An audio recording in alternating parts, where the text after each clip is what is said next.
Halo semuanya, hari ini kita akan membahas chapter 2, yaitu mengenai bagaimana kita memformulasikan dan mengklarifikasikan topik penelitian kita.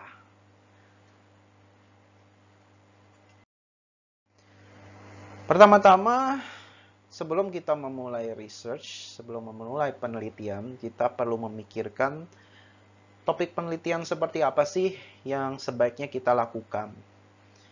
Ya, research topic, how to select.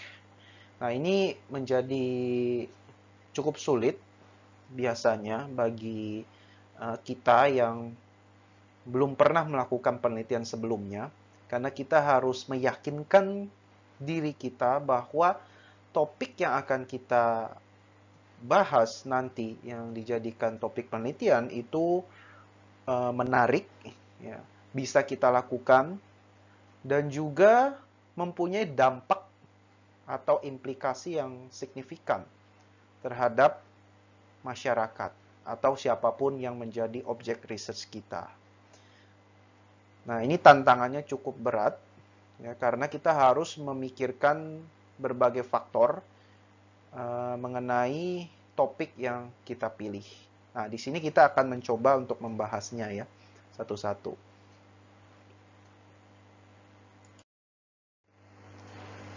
Sebelum kita memulai penelitian kita memerlukan ide yang bagus, good ideas. Dan yang tak kalah pentingnya adalah interest kita apa. Ide yang bagus bisa didapat dari daya kreativitas kita, ya.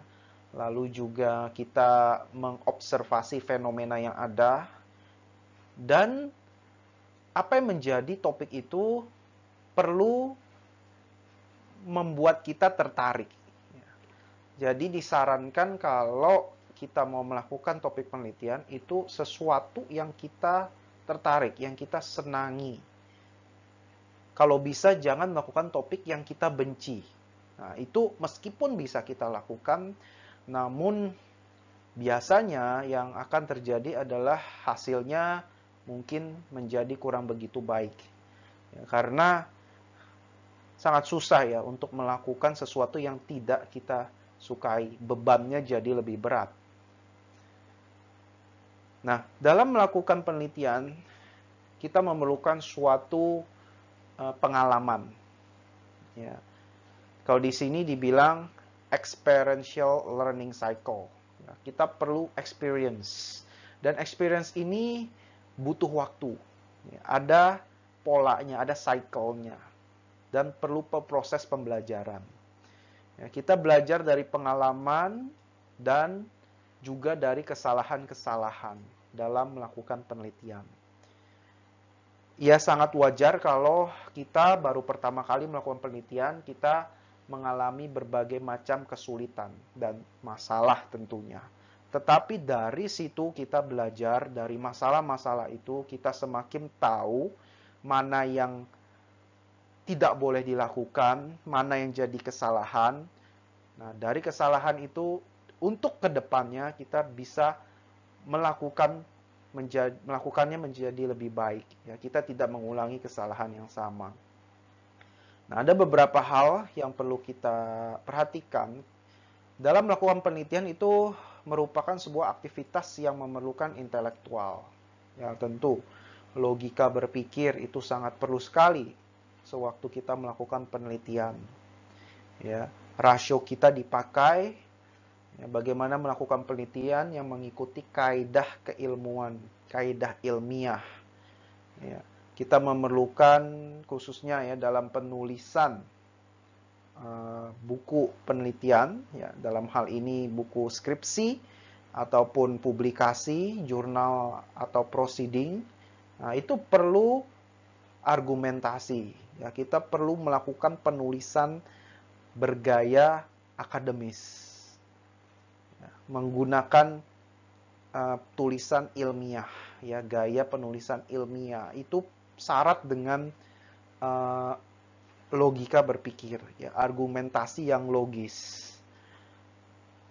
Lalu kita juga harus melakukan keputusan-keputusan, ya, misalnya metode penelitian apa yang akan kita pakai. Apakah kita akan menggunakan survei, observasi, interview, atau memakai data sekunder, atau apa. Nah, itu kita memerlukan suatu keputusan. Bagaimana kita mengakses datanya juga. Ya, kita memerlukan database yang seperti apa. Nah, kita perlu melakukan keputusan. Dan melakukan penelitian itu time consuming. Sangat menyita waktu. Nah, bagi yang sudah mengambil TA1, saya yakin kalian sudah mengalaminya ya. Betapa kalian menggunakan waktu yang cukup banyak untuk membuat buku proposal bab 1, bab 2, dan bab 3. Ya, kalian harus mulai dari memikirkan topik, itu pun tidak sebentar. Ya. Lalu, belum lagi menulisnya. Itu pun butuh waktu yang cukup lama. Ya, terlebih lagi kalian belum terbiasa melakukan penulisan ilmiah. Perlu waktu lagi. Ya. Ada experience, ada mistakes yang kalian lakukan. Ya. Nah, yang keempat adalah resources intensive. Nah, ini tergantung dari jenis penelitiannya. Ya, kalau penelitian yang memerlukan dana yang besar seperti pembelian peralatan, lalu juga perlu mengakses database yang berbayar, ya tentunya kita harus siap sedia uang, ya, dana penelitian, lalu juga waktu juga sebenarnya itu resources kita ya. Kita perlu spend waktu dengan dosen pembimbing ya, lalu juga kita perlu spend efforts, tenaga untuk melakukan research. Nah, itu resources. Jadi resourcesnya memang cukup intensif.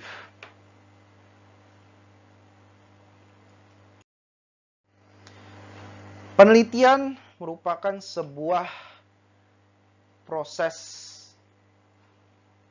journey, ya. Research is a journey, ya, adventure ya. Ya, we take it one step at a time sampai akhirnya kalian diwisuda. Ya, merupakan sebuah proses yang cukup sulit yang kalian harus tempuh karena ini merupakan sebuah syarat. Ya, kalian harus melakukan penelitian baik dalam bentuk skripsi maupun magang,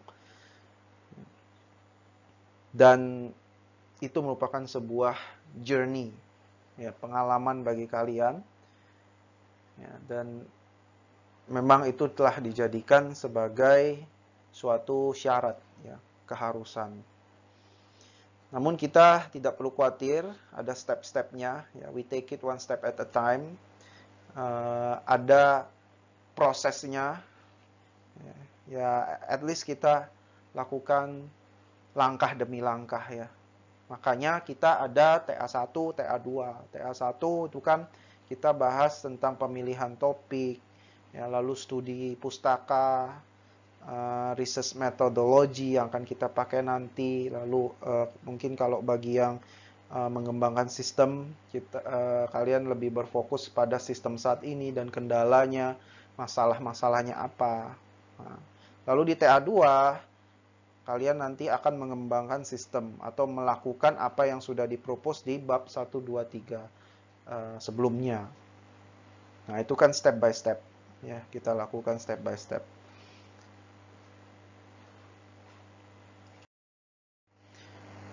Bagaimana kita mencari ide-ide penelitian, ya, generating research ideas.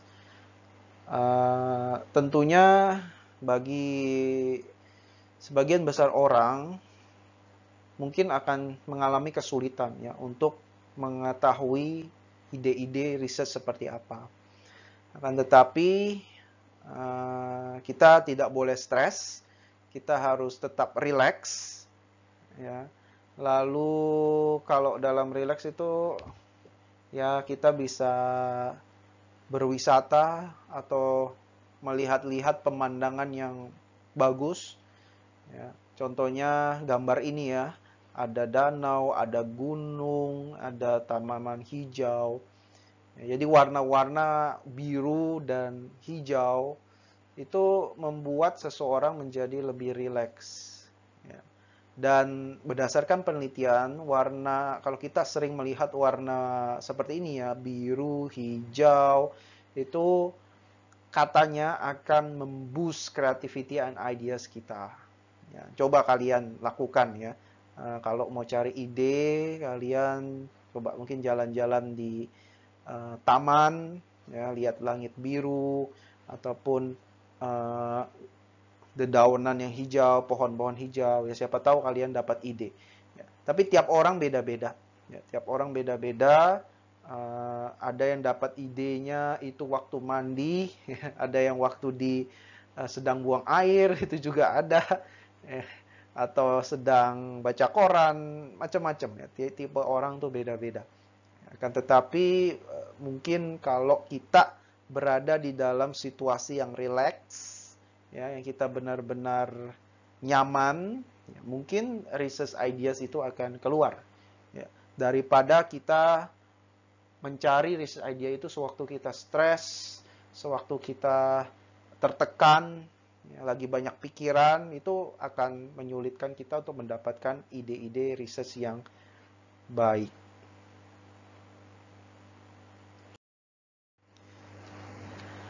Atribut-atribut topik penelitian yang baik. Ada beberapa, yang paling penting adalah useful. Apa yang kita lakukan itu berguna bagi objek penelitian kita, bagi pembaca, atau bagi siapapun yang menjadi objek penelitian. Menarik, interesting, and has some implications or contributions. Nah, hubungannya dengan useful ya. Ada kontribusinya. Kontribusinya ke siapa? Kontribusinya ke ya orang yang kita melakukan research itu. Ya, contohnya kalau kita mengembangkan sistem untuk perusahaan A, ya sistem itu tentunya harus mempunyai contribution yang cukup berarti bagi perusahaan A itu. Ya. Ataupun kalau kita melakukan topik penelitian yang lain, misalnya tentang data analytics, ya kita melakukan penelitian tentang faktor-faktor apa saja sih yang paling penting untuk mempengaruhi kesuksesan sebuah e-commerce. Nah, itu tentunya kalau kita berhasil melakukan penelitian seperti itu, kita akan membuat suatu kontribusi kepada perusahaan e-commerce itu. Kita membantu mereka untuk mengidentifikasikan faktor yang penting, ya, yang mempengaruhi kesuksesan mereka. Importance, ya, kita perlu melakukan penelitian yang penting, ya, yang penting. Ya, dan juga other people care about the topic. Nah, ini juga perlu dijadikan perhatian. Orang-orang itu peduli tentang topik kita, ya. Dan satu lagi adalah dari sisi kitanya, yaitu kita mampu melakukan penelitian itu. Ya, capable of undertaking. Jangan kita melakukan sebuah penelitian yang sebenarnya kita tidak mampu lakukan. Contohnya kalau kita mau melakukan penelitian yang benar-benar syarat dengan coding, yang programmingnya sangat sulit, sifatnya teknis sekali, namun kita sendiri tidak begitu paham atau tidak begitu jago di dalam melakukan coding. Ya. Meskipun topiknya useful, it has very interesting topic, implications and contributions-nya is very good. Lalu the topic itself is very important. Namun kita tidak mampu untuk melakukan itu ya. It's not feasible to do that ya. Karena teknik programming kita itu masih di bawah rata-rata contohnya ya. Nah, itu berarti nggak feasible. Kita nggak bisa lakukan topik yang seperti itu. Jadi di sini kita perlu mengukur diri kita sendiri, ya, sejauh mana kemampuan kita untuk melakukan topik penelitian. Kemampuan di sini bisa dalam arti ya kalau yang tadi ya contohnya tentang programming, kemampuan teknik skills kita. Ya, lalu untuk kalau misalnya kita melakukan topik tentang data analytics, ya kemampuan untuk melakukan data analytics itu sendiri, skills-nya ya, bagaimana how to-nya ya, know-how-nya, how to do the procedures to collect the data, lalu analyze the data, ya, extract the data, ya dan lain sebagainya. Tekniknya itu kita bisa nggak untuk melakukan itu?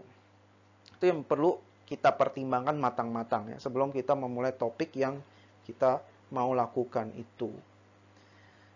Selanjutnya, apakah kita nyaman untuk melakukan penelitiannya? Dan kalau memang penelitiannya itu perlu mengambil suatu data dari suatu institusi, kita punya akses atau tidak terhadap institusi itu.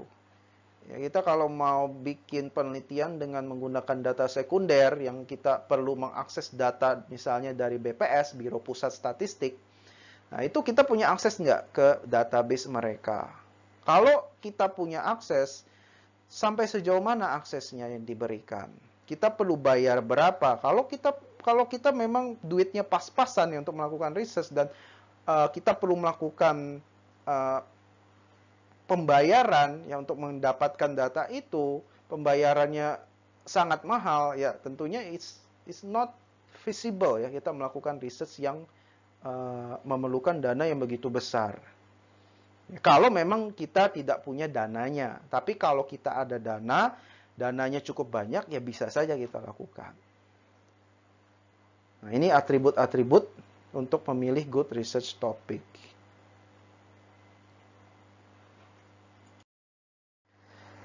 Selanjutnya, excites your imagination. Ya, sewaktu kita melakukan penelitian, kita benar-benar menggunakan imajinasi kita. Ya, kita merasa terpantik, kita merasa senang gitu ya, berapi-api. Nah, imajinasi kita benar-benar keluar gitu ya. Karena apa? Karena I am very interested in the topic. Ya, balik lagi ke yang awal-awal kita bahas ya. Kalau kita tidak interested in the topic, ya agak sulit gitu ya untuk memainkan imajinasi kita. Resources availability. Bagaimana dengan resources yang kita punya? Apakah kita punya cukup waktu? Uangnya bagaimana? Lalu, selanjutnya adalah tentang teori. Penelitian yang bagus itu selalu berpusatkan kepada sebuah atau beberapa teori akademis. Oleh karena itu, di dalam sebuah penelitian, kita pasti akan membahas yang namanya kajian pustaka, literature review. Nah, kita perlu mengetahui pengetahuan tentang literatur yang ada, penelitian sebelumnya, apa yang dikatakan oleh buku mengenai topik itu. Nah, kita perlu tahu dengan detail, dengan dalam, ya, mengenai teori-teori yang akan dipakai untuk mendukung penelitian kita.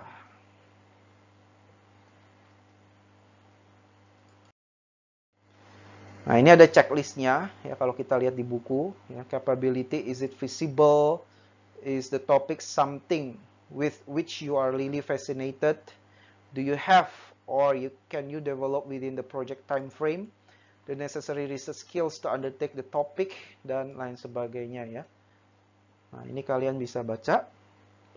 Ini bisa dijadikan sebagai suatu checklist sederhana ya sewaktu kalian memilih topik penelitian.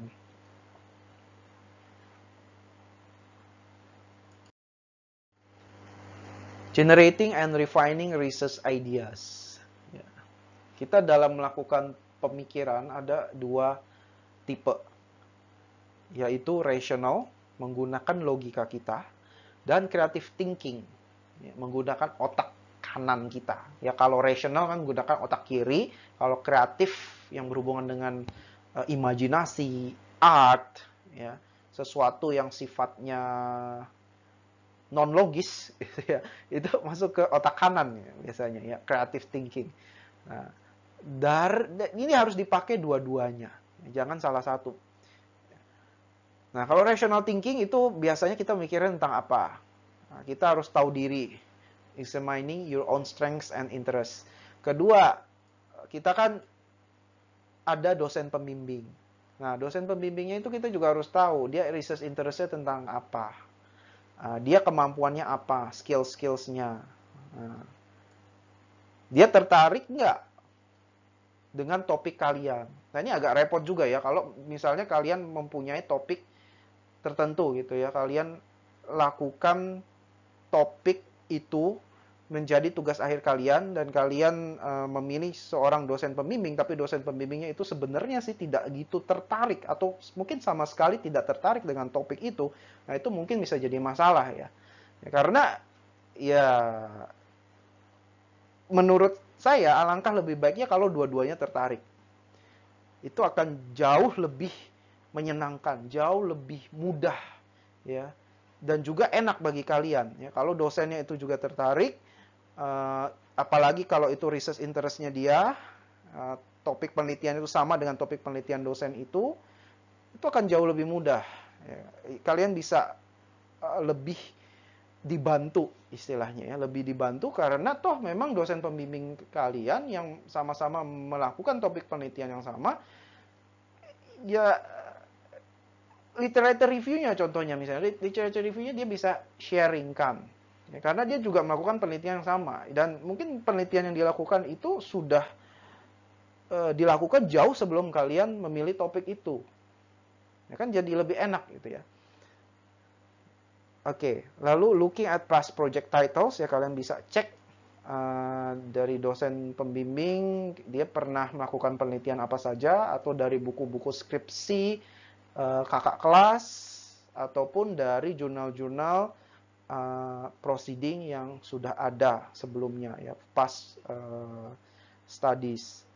Lalu dari discussion dengan orang-orang yang memang pernah melakukan penelitian, searching existing literature, nah di literature review, scanning the media, kita baca-baca artikel, baca koran, baca blog orang, itu bisa kita jadikan sebagai generating the ideas ya. Lalu creative thinking, keeping a notebook of your ideas. Nah, ini untuk research log ya, kalau kalian bisa punya research log atau research diary itu lebih baik. Lalu exploring personal preferences using past project ya, kalian bisa cross check kalian pernah melakukan project-project apa saja dari mata kuliah sebelumnya, siapa tahu itu yang kalian tertarik, itu bisa dijadikan research idea juga. Lalu exploring relevance to business using the literature.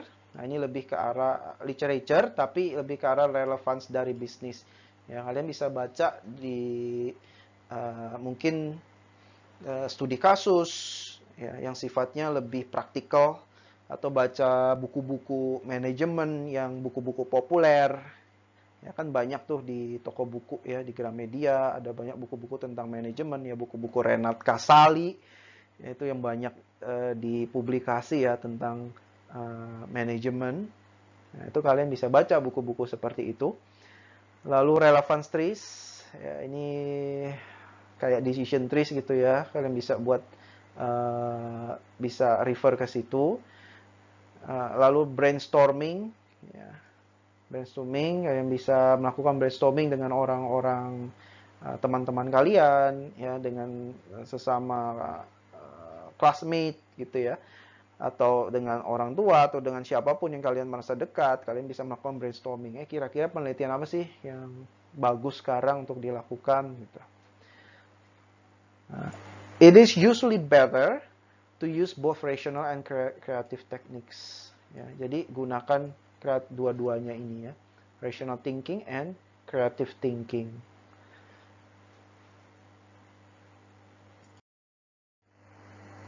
Lalu examining your own strengths and interests.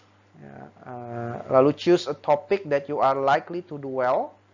If possible, have some academic knowledge. Nah, ini juga penting. Ya, kita perlu melakukan topik lebih baik kalau kita punya background tentang topik itu. Ya, ada knowledge-nya, jadi nggak mulai dari nol. Ya. Examining lecturer research interest tadi sudah. Looking at past project discussion. Ya, itu yang tadi.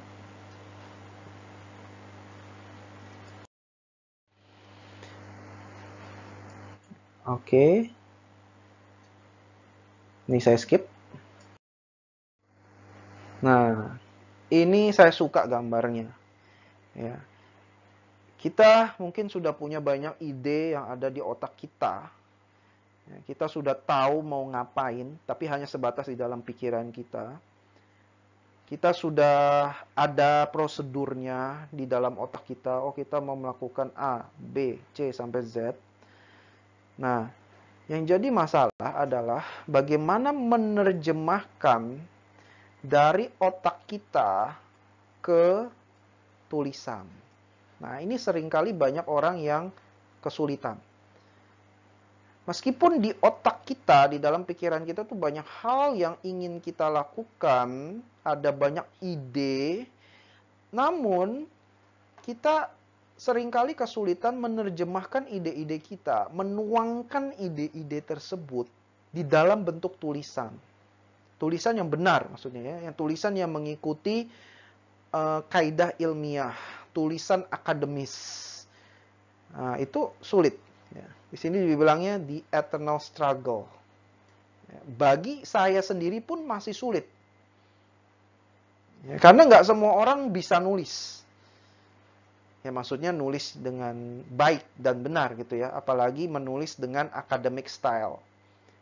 Ya kan, memang ada orang tertentu yang hebat dalam berbicara.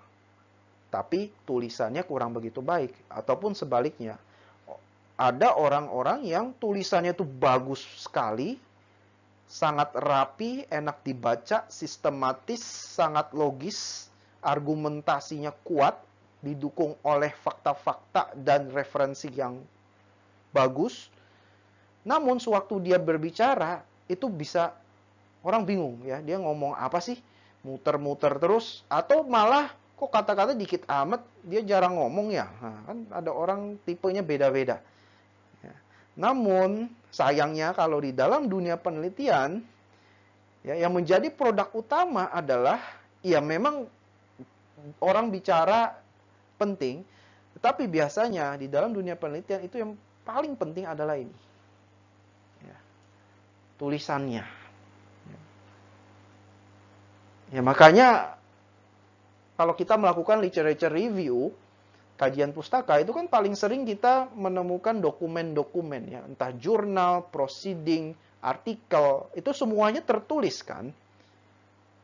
Ya. Yang dijadikan referensi di buku skripsi kalian itu kan dokumen tertulis. Ya. Jarang ada dokumen yang bentuknya oral. Video YouTube misalnya. Mungkin bisa tapi sangat jarang. Ya, semoga kalian nangkep ya maksud saya ya. Ya, jadi memang tulisan itu, ya, dokumen itu, artikel yang nanti kalian akan tulis, buku skripsi, laporan magang itu menjadi sangat penting sekali. Ya, jadi mungkin akan percuma kalau kalian pintar di dalam pemikiran kalian, di dalam otak kalian, atau pintar dalam berbicara, akan tetapi bukunya kurang gitu baik, ya itu nilainya akan menjadi kurang maksimal. Meskipun kalian memang brilian gitu ya di dalam pemikiran, tetapi tidak bisa menuangkan ide-ide kalian di dalam bentuk penulisan yang baik, yang akademis, ya, yang orang lain ngerti dan mempunyai implikasi yang besar, important. Nah, itu akan menjadi kurang value-nya.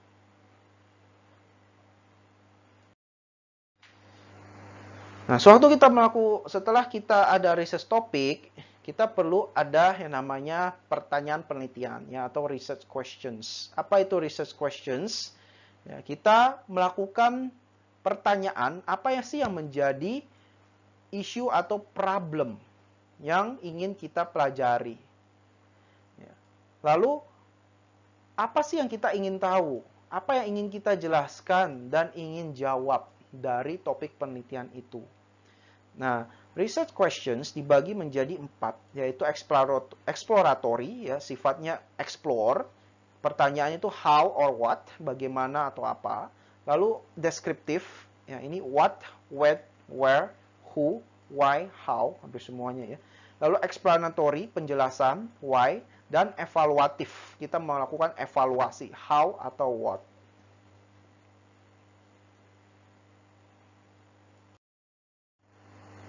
Nah, ini contoh dari translasi research idea ke research questions. Contoh research idea, media campaign following product recalls.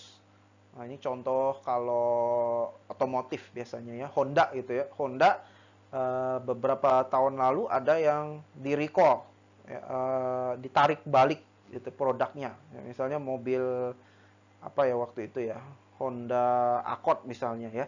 Nah, itu bagaimana pengaruh campaign media setelah perusahaan melakukan produk recall. Nah, lalu research questions-nya kayak gimana? Nah, di sini how effective is a media campaign designed to increase consumer trust in Honda following a series of product recalls. Ya, bagaimana sejauh mana keefektivitasan media campaign desain, ya, desain media campaign untuk meningkatkan kepercayaan customer di terkait dengan Honda setelah terjadinya produk recall. Nah, ini research questions nih. Ya, research question yang perlu dijawab.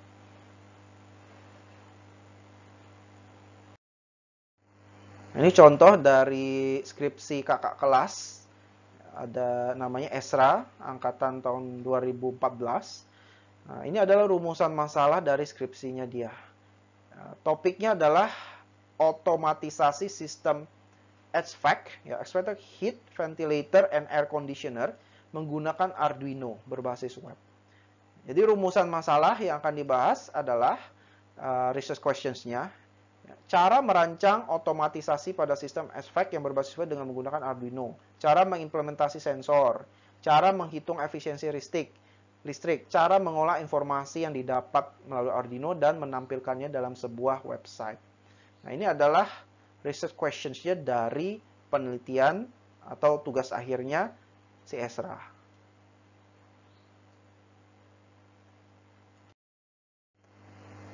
Nah, dari research questions, kita perlu merumuskan yang namanya research objective. Ya, jadi prosesnya itu mulai dari research idea, ide topik penelitiannya apa, dilanjutkan dengan research questions, lalu dilanjutkan dengan research objective. Jadi urutannya seperti itu. Idea, questions, objective. Nah, research questions atau research aim. Apa itu? Brief statement of the purpose of the research project. Tujuan dari penelitian itu apa? Apa yang ingin kita capai dari penelitian itu? Dan kita harus, nah ini istilah kerennya, operasionalisasi dari pertanyaan penelitian kita. Kita langsung contohnya aja ya, biar gampang.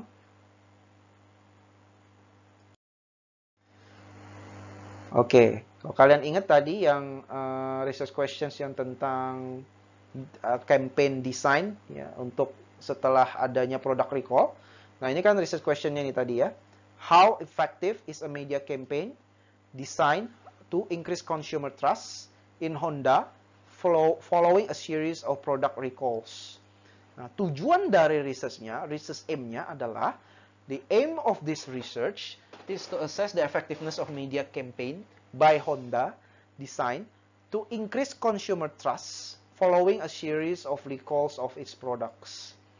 Ya, jadi tujuan dari penelitian ini adalah untuk mengevaluasi keefektifan media campaign yang telah dilakukan oleh Honda untuk meningkatkan kepercayaan pelanggan setelah terjadinya produk recall. Nah, itu tujuan. Research aim.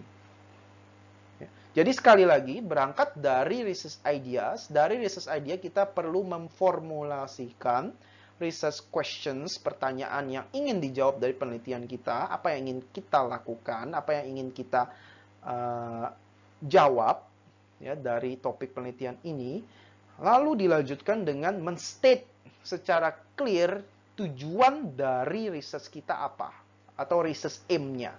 Ya, ngapain tujuan kita. Nah, ini sangat penting sekali di tujuan ini. Jadi, setelah orang membaca tujuan kita, nah itu menjadi jelas kita mau melakukan apa di penelitian kita.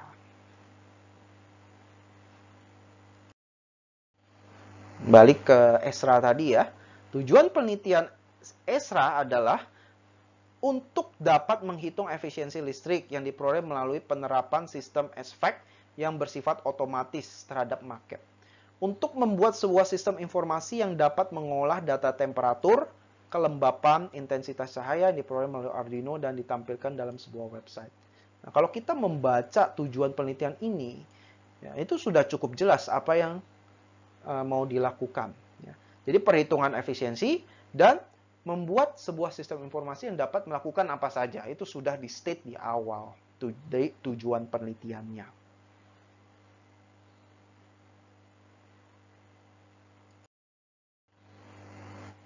Nah, ini ada beberapa kriteria ya, untuk memastikan research objektif kita berguna. Yang pertama adalah transparansi, apa yang dimaksud, what does it mean. Lalu specificity, ya, lebih spesifik sifatnya, what I am going to do. Lalu relevance, why I am going to do this. Interconnectivity, ada interkonektivitas di situ. How will it help to complete the research project? Answerability, will this be possible? Where shall I obtain the data? Dan measurability, when will it be done?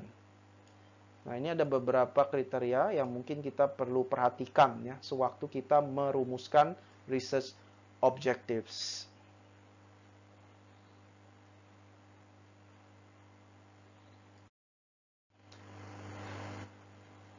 Nah, lalu hubungannya dengan teori kayak gimana? Nah, ini ada beberapa pertanyaan, question ya. Yang pertama adalah how good are our explanation? Itu bisa dijelaskan dengan teori. Ya. Ada fenomena yang terjadi di lapangan, yang terjadi di masyarakat. Nah, fenomena itu kita bisa jelaskan dengan menggunakan teori. Ya, how good are our explanations? Lalu question nomor 2, how good are our observations? Itu bisa kita buktikan dengan mengumpulkan evidence. Ya, mengumpulkan evidence. Lalu di question 3, how good are our measurements? Nah, untuk mengukur evidence ini, kita perlu menggunakan suatu measurement, suatu instrumen yang bisa digunakan untuk mengukur. Ya. Jadi untuk menjembatani antara teori dan evidence, itu kita perlu adanya measurement. Nah, contoh gampang measurement adalah pertanyaan survei. Ya, kalian sering kan, di setiap mata kuliah itu pasti ada SFQ. Ya. Student survey, di mana kalian harus menilai dosen pengampu mata kuliah. Nah, itu sebenarnya measurement untuk menjelaskan seberapa baik dosen dalam mengajar di kelas itu. Ya. Evidence-nya ya didapat dari kalian sewaktu mengisi kuesioner itu evidence. Ya. Lalu untuk menjelaskan kemampuan dosen mengajar di dalam kelas, menerangkan sesuatu, dan juga kesuksesan sebuah kelas yang diajar oleh dosen itu bisa dijelaskan dengan menggunakan teori. Ya, teori learning misalnya, learning theory. Seperti apa sih learning theory? Perlu dilakukan apa saja sih di pembelajaran dalam kelas supaya pembelajaran itu bisa dibilang berhasil? Itu bisa dijelaskan dalam teori. Nah, di sini kita perlu mempelajari betapa pentingnya teori ya untuk mendukung penelitian kita.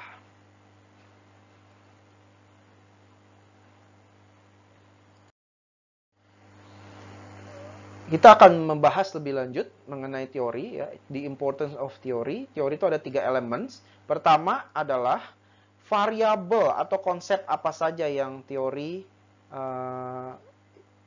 ikuti, ya, yang teori termasuk ya teori examines.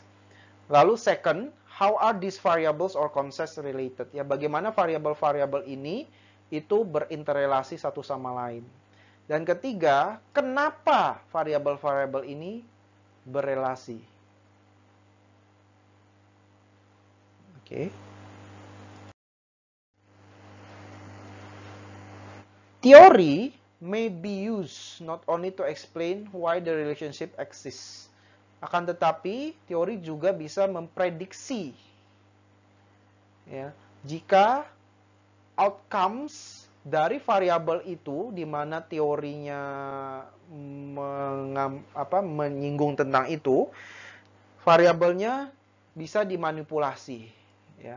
If the variables on which the theory is based are manipulated. Misalnya dalam suatu teori itu ada beberapa variabel dan variabelnya itu kita bisa manipulasikan misalnya dengan menggunakan eksperimen. Nah, itu kita bisa memprediksikan sesuatu ya, memprediksikan dan menjelaskan sesuatu. Nah, good theory has power to explain and predict. Ya. Using relevant theory to inform your research questions. Nah, ini begitu pentingnya teori. Ya, jadi dari teori kita bisa menjadikan referensi itu sebagai research questions. Nah, kalau gini di sini lihat di sini ada Garfield. Ya, dari Garfield ada teorinya kita menjelaskan real world. Ya, kucing aslinya di sini. Ya, ini sebagai model Garfield. Kalau ada teori. Ternyata dari model ini kita bisa menjelaskan sesuatu yang ada di dunia nyata gitu. Oh, kucing gitu ya maksudnya.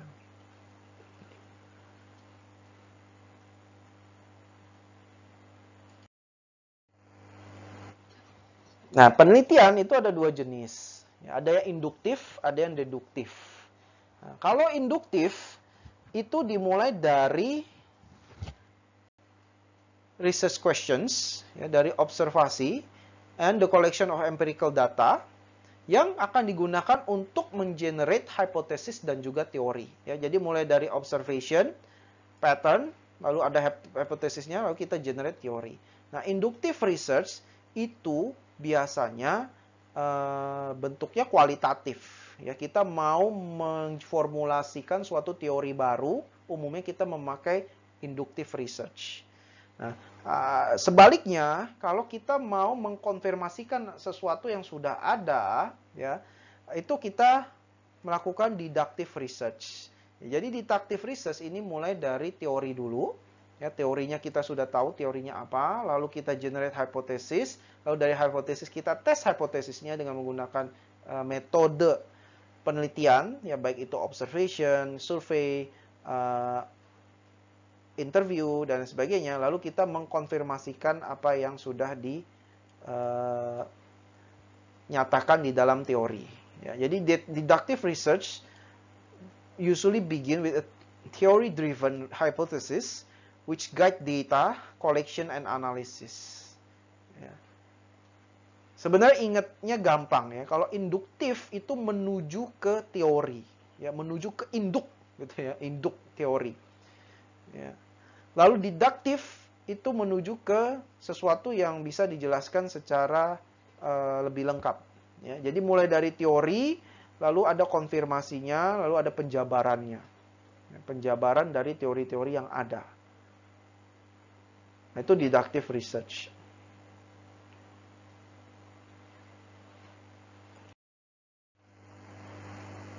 Nah, ini essential concepts in the research process.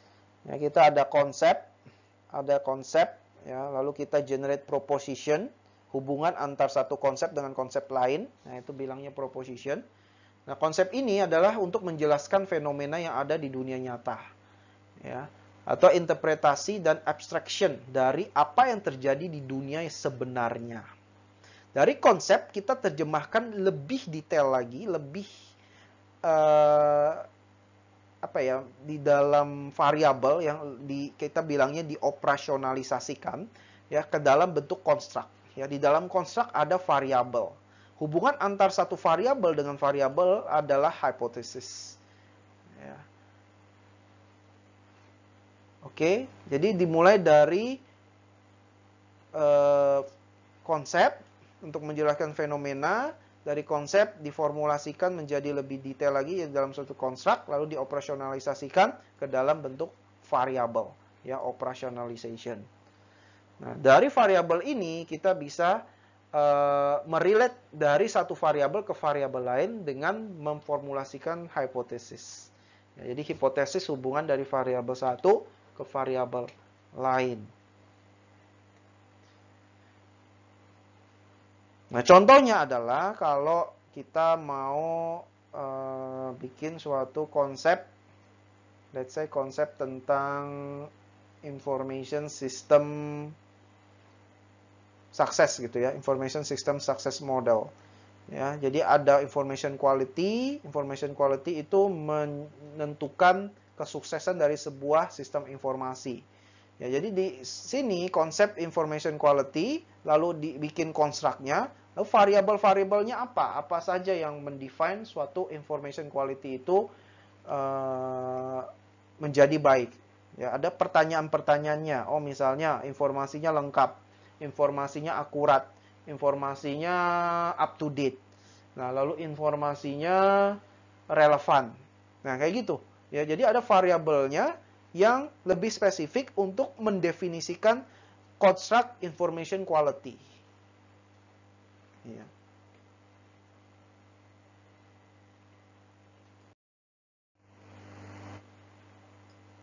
Kontribusi di dalam penelitian bukan hanya practical contribution saja, akan tetapi kalau di dalam dunia akademis, theoretical contribution malah menjadi lebih penting. Ya. Jadi di dalam teori itu ada beberapa tipe, ada yang namanya grand theories, ada middle range theories, ada substantive theories. Semakin ke atas ke sini itu semakin general teorinya. Semakin ke bawah itu semakin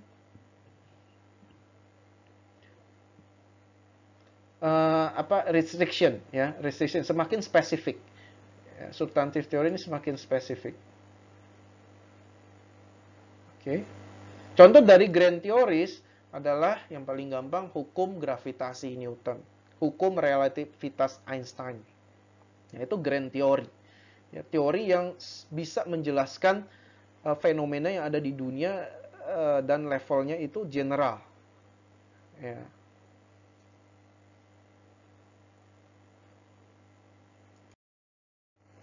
Nah, untuk information system sendiri kita bisa mengetahui berbagai macam teori yang digunakan di IS itu dari website ini ya. Kalian kalau ada waktu coba masuk ke website ini ya, theorizeit.org.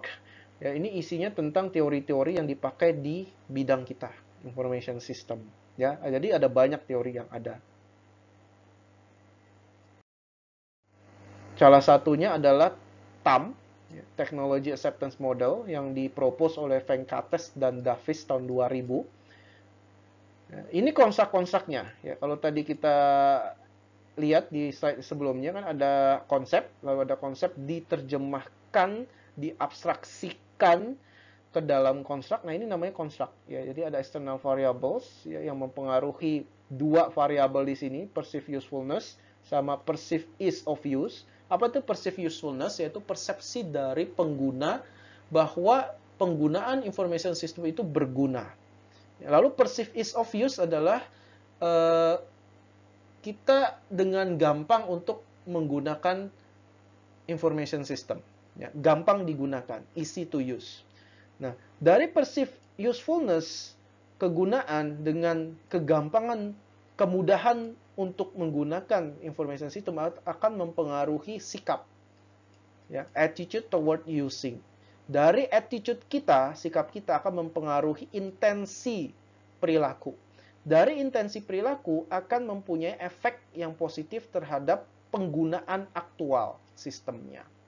Nah, ini merupakan suatu teori yang paling populer yang sampai sekarang masih dipakai untuk menjelaskan teknologi acceptance. Ya, bagaimana suatu teknologi itu diterima di masyarakat dan digunakan oleh pengguna. Ya, jadi dijelaskan di sini, oh itu karena ada dua hal, yaitu Teknologi itu berguna, makanya dipakai. Teknologi itu gampang dipakai, makanya benar-benar dipakai teknologinya.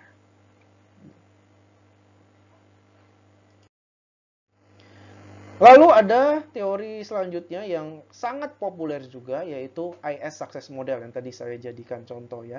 Ini dipropose oleh Delon and McLean tahun 92. Ada beberapa konstruk, information quality, system quality, service quality, usage intention sama system use, satisfaction, dan net system benefit. Jadi information quality mempunyai pengaruh yang positif terhadap intention pengguna, lalu sistem quality juga, system quality di sini juga, lalu dari penggunaan sistem akan mempunyai benefit.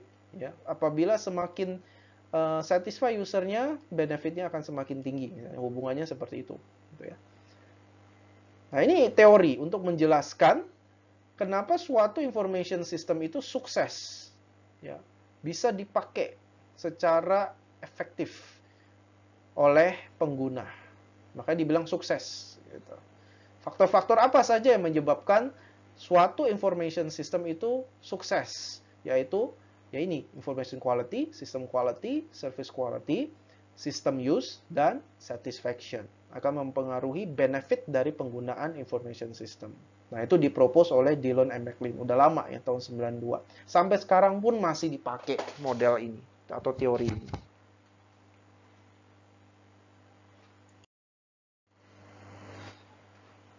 Nah, ini adalah struktur dari sebuah proyek penelitian. Nah, kalian pun mengikuti pola yang sama sewaktu penulisan buku tugas akhir. Ada title, judul, ada background, latar belakang, ada research questions, aim, objektif yang tadi kita bahas. Lalu ada metode yang akan dipakai, metode research-nya. Lalu ada time scale, kita menggunakan Gantt chart waktu penyelesaian proyek penelitian. Lalu ada resources, ya bagaimana dengan keuangan. Kalau kita perlu mengakses data, apakah ada hak aksesnya? Ada peralatan yang akan dipakai atau tidak? Dan tentunya adalah bibliografi. Yang paling penting ya, bibliografi, references, literatur, literature-nya apa yang kita akan pakai dan akan sangat berguna untuk menuliskan di bagian bab 2, yaitu literature review.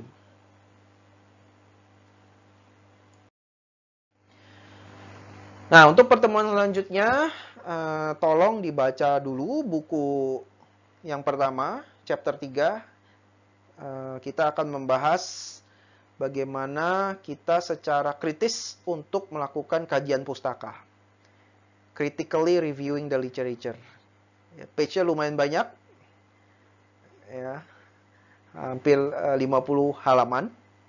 Jadi saya sarankan sebelum kalian nonton videonya, kalian baca dulu di awal.